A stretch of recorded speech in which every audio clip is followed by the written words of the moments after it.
Mdima wanyifwa wativumbata, zarira zimbata,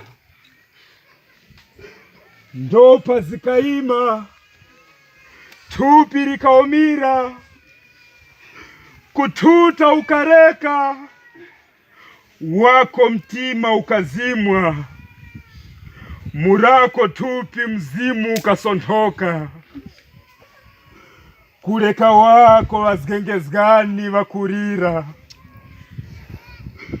kwima wapangisika nyifwa kureka wako mbare wakurira,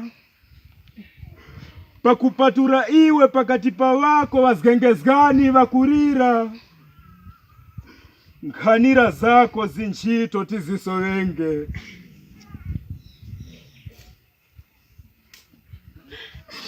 kwima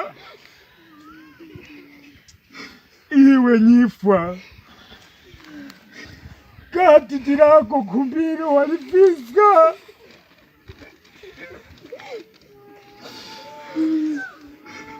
pakuvumbata wakubanja wakulira,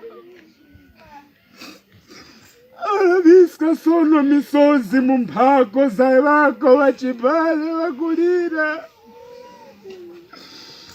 kulira na chitimba chifukwa cha kwako kuruta. Kwima chirija chakuyoya isa tikakutemwa, wakutemwezesa chiuta.